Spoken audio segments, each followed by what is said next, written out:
बिस्मिल्लाहिर्रहमानिर्रहीम। आज के हवाले से हमारे दो सब्जेक्ट हैं, हम वो उस मौजू पे बात करेंगे। एक तो है जो आज इस्लामाबाद हाई कोर्ट में और सुप्रीम कोर्ट ऑफ पाकिस्तान में इमरान खान साहब का जो केस है, स्पेशली जो तोशा खाना वाला, जिसमें नाजायज़ तरीक़े से उनको सज़ा दी गई है। दूसरा सब्जेक्ट है हमारा इलेक्शन कमीशन ऑफ पाकिस्तान का कंडक्ट और इलेक्शंस, प्रेसिडेंट ऑफ पाकिस्तान का ख़त और इलेक्शन कमीशन का जवाब। हम इस मौजू पे बात करेंगे। ये दोनों बड़े इम्पॉर्टेंट सब्जेक्ट हैं।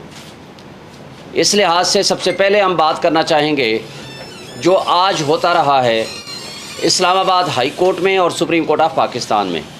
ये तो किसी शक व शुबा से बालातर हो गई है ये बात कि मुतासिब जज हुमायूं दिलावर ने बग़ैर हमें सुने एक तरफ़ा फ़ैसला किया, और जब ये कहते हैं कि आप शवाहिद पेश नहीं कर सके, तो जब हम शवाहिद और गवाहान की फ़हरिस्त देते हैं तो 12 बजे वो कहते हैं 1:30 बजे ले आइए अपने गवाहान, और 1:30 बजे वो कहते हैं कि अब हम एप्लीकेशन जब देते हैं कि जनाब हमारे गवाहान कराची से आएंगे, इनको 1 या 2 दिन का टाइम दे दीजिए, तो वो फरमाते हैं अब ये गैर मुतल्लिक़ा हैं। ये पाकिस्तान की तारीख़ का पहला केस है, क्रिमिनल केस, जिसमें मुल्ज़िम ये कहे कि मैंने अपने गवाह पेश करने हैं और जज कहे कि आपके गवाह इर्रेलेवेंट है, हम पेश करने की इजाज़त ही आपको नहीं देते। ये पाकिस्तान की तारीख़ का पहला केस है, और ये भी पाकिस्तान की तारीख़ का पहला केस है कि आप मुल्ज़िम मौजूद नहीं है, उसका वकील मौजूद नहीं है, और उन दोनों को उसको सुने बग़ैर आपने एक तरफ़ा फ़ैसला कर दिया और सज़ा सुना दी, और सज़ा 5 से 10 मिनट के अंदर एग्जीक्यूट भी होगी, और आपने ज़मान पार्क के दरवाज़े तोड़ के और एक शख्स के बेडरूम के दरवाज़े तोड़ के, और उस शख्स को, इमरान खान को, वो वाशरूम में वो कहता है मुझे कपड़े चेंज करने दें, वो आपने वाशरूम के दरवाज़े तोड़ के चंद मिनट्स के अंदर आपने गिरफ्तारी कर ली। अभी वारंट ऑफ अरेस्ट साइन भी नहीं हुआ था, जारी होने दूर की बात है, आर्डर की कापी किसी के पास नहीं थी।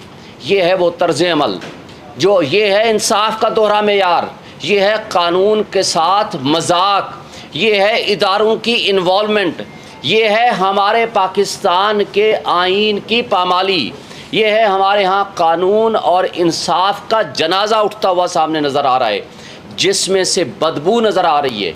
और न सिर्फ कहा जाता है कि इंसाफ हो, बल्कि होता हुआ नज़र आए। लेकिन पाकिस्तान की तारीख़ में हमने माजी में भी देखा, लेकिन आज सबके सामने, पूरी पाकिस्तानियों के सामने, पूरी दुनिया के सामने इंसाफ का कत्ल हमने अपनी आँखों से देखा। और जब इस्लामाबाद हाई कोर्ट के चीफ जस्टिस साहब को सुप्रीम कोर्ट ये हुक्म देती है कि आप ये केस खुद सुन के फ़ैसला करें, जुरिस्डिक्शन पे और मेंटेनेबिलिटी पे और लिमिटेशन पे और इलेक्शन कमीशन के अथॉरिटी पे, ऑथोराइज्ड पर्सन पे आप फ़ैसला करें, तो जस्टिस आमिर फ़ारूक साहब सुने बग़ैर वो भी दोबारा उसी तीसरी मरतबा उसी जज को वापस भेज देते हैं, और ये करते हैं 3 तारीख़ को ऑर्डर।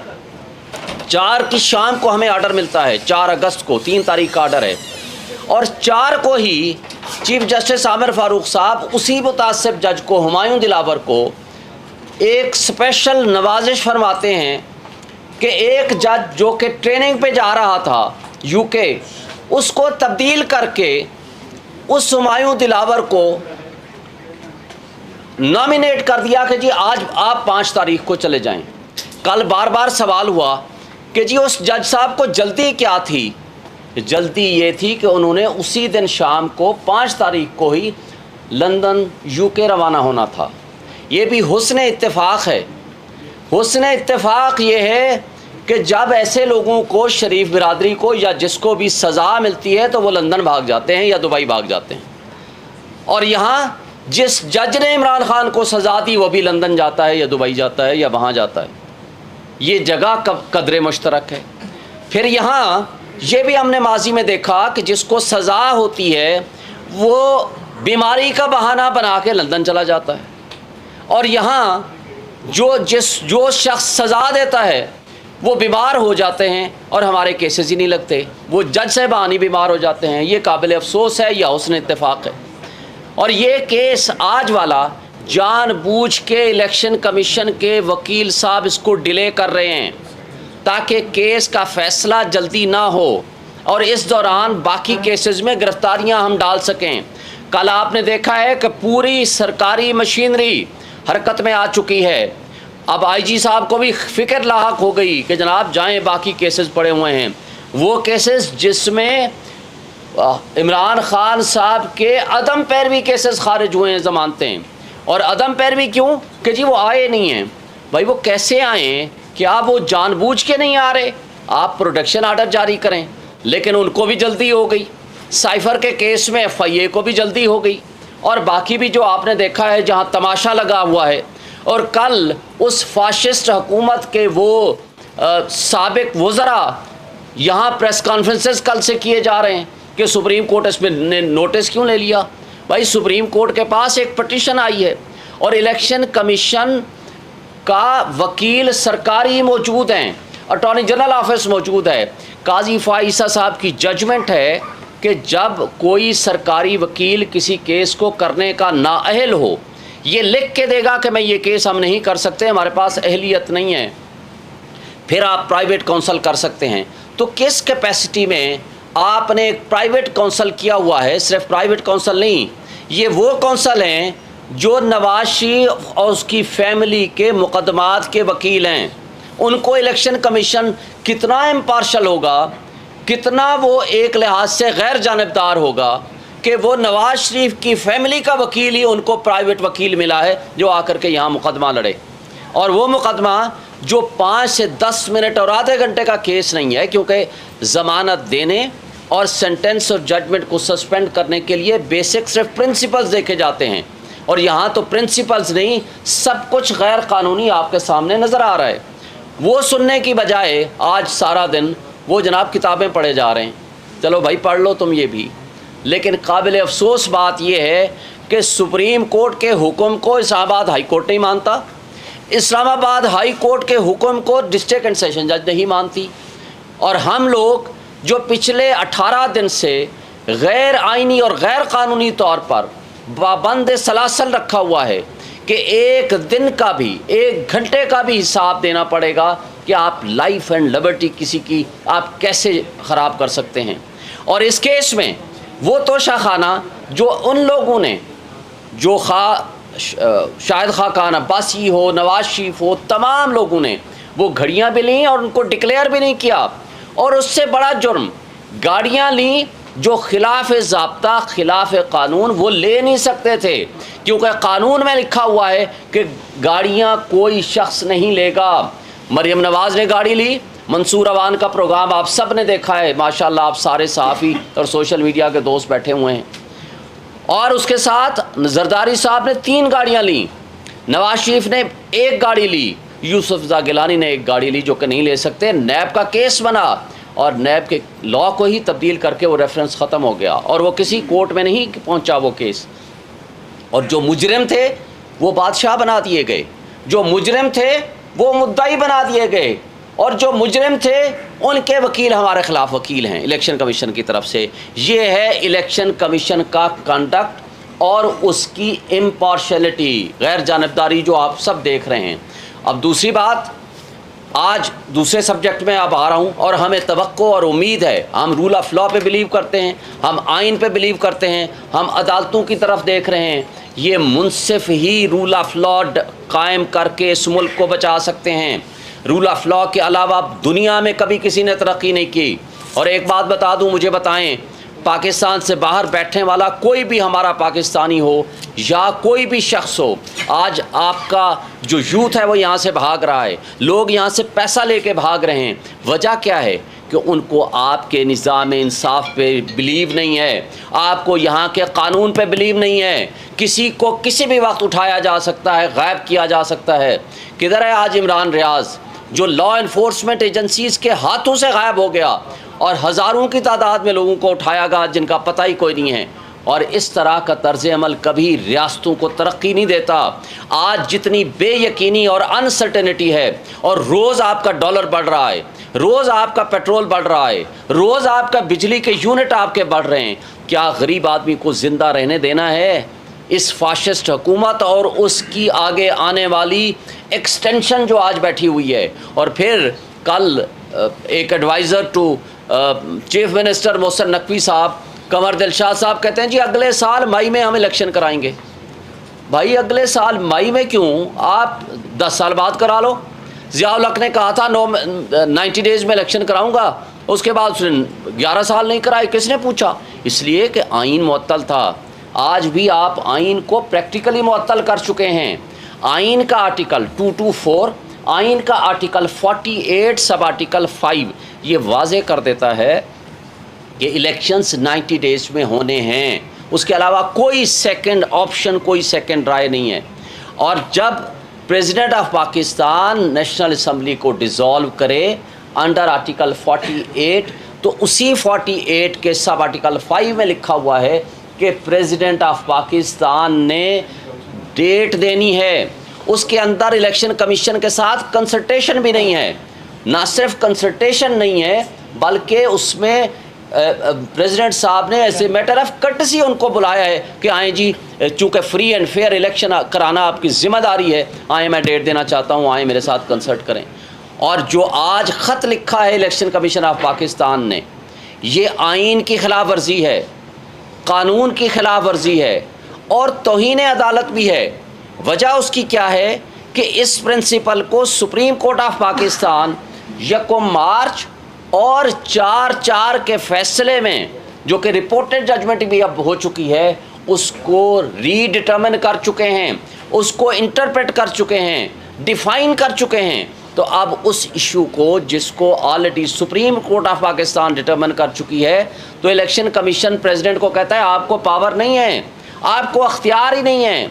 एक बात वाजे कर दें, अगर प्रेसिडेंट ऑफ पाकिस्तान ये असम्बली डिज़ोल्व ना करते, बाई एफ्लक्स ऑफ टाइम ये डिज़ोल्व हो जाती, तो उस सूरत में सेक्शन 57 वो फिर फील्ड में आ जाता इलेक्शन एक्ट का, जो कि अब वो प्रेसिडेंट से पावर हटा के इन्होंने इलेक्शन कमीशन को पावर दे दी है।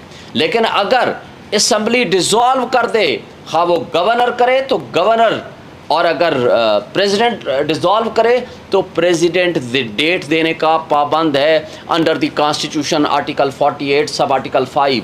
जो आइन होता है उसके ताबे होते हैं तमाम कवानीन। कोई कानून आइन से ओवर एंड अबव नहीं होता। ये उल्टा बात कर रहे हैं ये इलेक्शन कमीशन ऑफ पाकिस्तान की। इसका मतलब है गैर जानिबदारी तो आपके सामने आ चुकी है कि वो किस कदर जानिबदार हैं। इसका मतलब ये है कि वो जो फाशिस्ट हुकूमत जिसका ख़ात्मा 8 तारीख 9 तारीख को हुआ था शहबाज शरीफ की ज़ेर क़यादत, इसका मतलब है कि उनके साथ मिल के इन्होंने साजिश प्लान की थी ताकि हमने इलेक्शन विद इन टाइम नहीं होने देना। यही वजह थी कि कल से बड़ी तकलीफ़ होनी शुरू हो गई है। इसके बावजूद 2 पॉलिटिकल पार्टीज़ ने आज हमारे इस मुतालबे को एक्सेप्ट करने का फ़ैसला किया है, जिसमें पाकिस्तान पीपल्स पार्टी और JUI। ये अलग बात है कि मैं बबांगे तोहला आपको कहता हूँ कि पीपल्स पार्टी का कंडक्ट बिल्कुल वो दोगला रहा, मुनाफिकाना पॉलिसी थी कि जब आप सेंसस के इशू पे ख़ुद कहते रहे, वो तो पीपल्स पार्टी PMLN के लोग भी कहते रहे कि जनाब हमने पुराने मरदमशुमारी पे इलेक्शन कराएंगे, लेकिन मुराद अली शाह की अपनी बात और पीपल्स पार्टी वालों ने कहा कि हमने पुरानी मरदमशुमारी पे कराएंगे, हम जाकर मुखालफत करेंगे। फिर वहाँ मुखालफत क्यों नहीं की? आपने एक बारूदी सुरंग ख़ुद बिछा कर गए हैं जमहूरियत के ख़िलाफ़, और फिर आज आप कहते हैं 90 डेज़ में इलेक्शन करा दें। कैसे मुमकिन है? लेकिन बहरहाल जिसको कहते हैं देर आयत दुरुस्त आयत, अगर उनको ये एहसास हो गया है तो हम जमहूरी ताकतों को वेलकम करेंगे कि हमारे इस मुतालबे के साथ खड़े हों। इसके बावजूद कि आज हमारे चेयरमैन जेल में हैं, इसके बावजूद हमारे हज़ारों की तादाद में वर्कर्स जेलों में सड़ रहे हैं, इसके बावजूद हमारा सैकड़ों हज़ारों की तादाद में लोगों को उठाया हुआ है, उनको कारोबार बंद किए हुए हैं, उनको काम नहीं करने दिया जा रहा, और उसके अलावा उनकी चार दीवारी की पामाली हो रही है। इस सब कुछ के बावजूद हम इस बात का मुतालबा कर रहे हैं कि आइन के अंदर दी हुई शेड्यूल के मुताबिक अगर फ्री एंड फेयर इलेक्शन नहीं कराएंगे तो ये रियासती की जो बुनियादें हैं वो खोखली हो जाएंगी, रियासत नहीं चल सकती। और फिर इस जबर और खौफ की फ़िज़ा में जो आप इलेक्शन कराने जा रहे हैं इसको कम करें, इसलिए कि इलेक्शन की अगर शफाफियत पे उंगली उठ गई तो आपके पाकिस्तान का बहुत बड़ा नुकसान होगा, पाकिस्तान की आवाम का नुकसान होगा, पाकिस्तान की रियासत का नुकसान होगा और रियासत का नुकसान हमारा नुकसान है। इसलिए कि आज पाकिस्तान की 80% आवाम इसके बावजूद जो कुछ ये कर रहे हैं, जिस तरह जबर और तशद्दुद कर रहे हैं, उसके बावजूद आज इमरान ख़ान और PTI के साथ खड़ी है।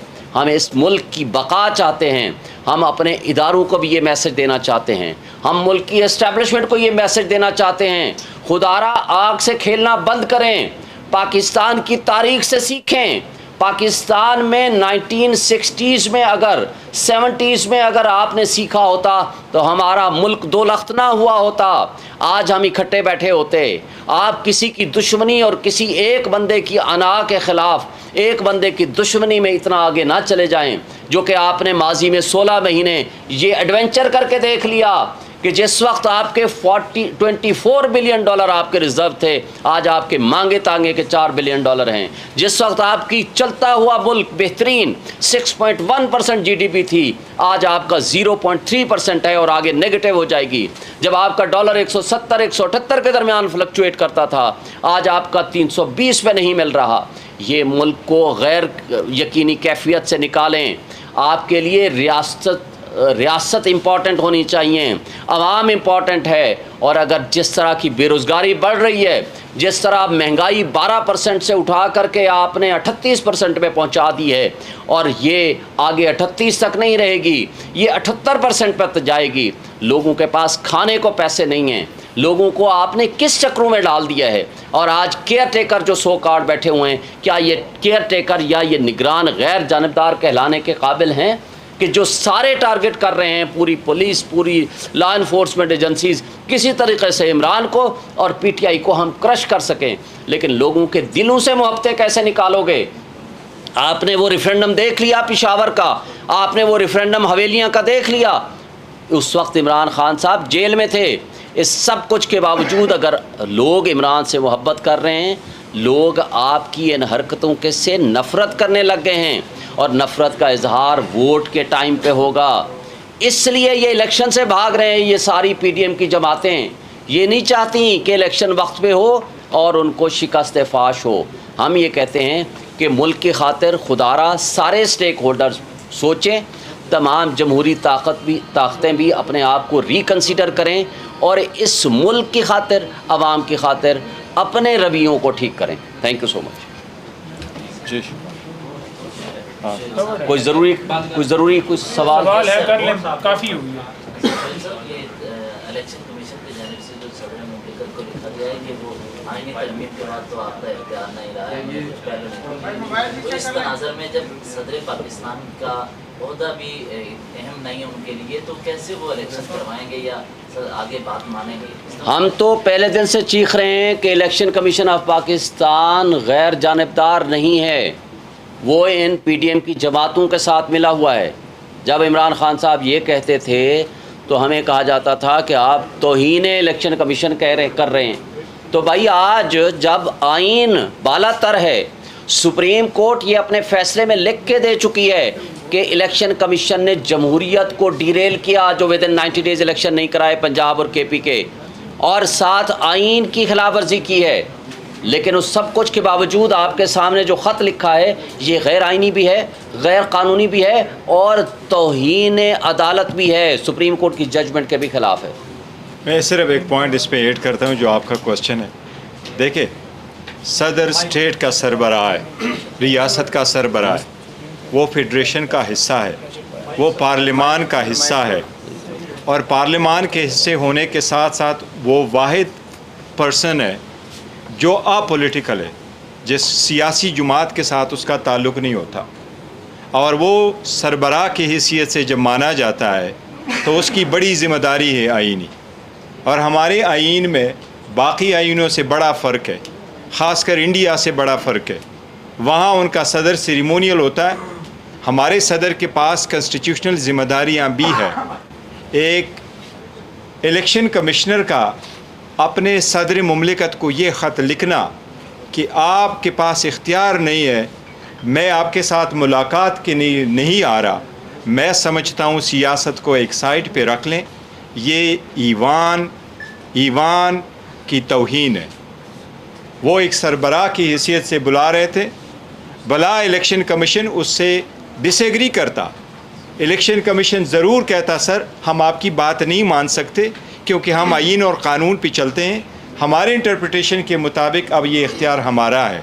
पर मुलाकात हर सूरत करनी चाहिए थी और ऐसे जवाब नहीं देना चाहिए था।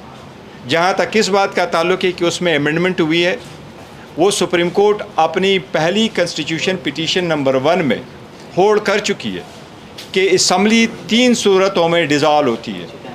उसमें मौजूदा सूरत में सुप्रीम कोर्ट ने जो उसका रिव्यू भी नहीं है, वो सुप्रीम कोर्ट ये होल्ड कर चुकी है कि अगर एक दिन पहले भी असम्बली डिज़ॉल्व हो जाए, उस सूरत में भी सदर के पास ये इख्तियार है कि वो तारीख़ का तयन करे और इलेक्शन 90 डेज़ में होंगे। मैं समझता हूँ इलेक्शन कमीशन को अगर जो लेटर उन्होंने लिखा है ये बरतानिया और अमेरिका में किसी मुल्क में हुआ होता तो वो वहाँ यहाँ हमारा इलेक्शन कमिश्नर नहीं कहता, वहाँ उनका मेयर भी उसको बुला लेता और कंटेम्प्ट में होल्ड करता। ये बड़ा सीरियस इशू है।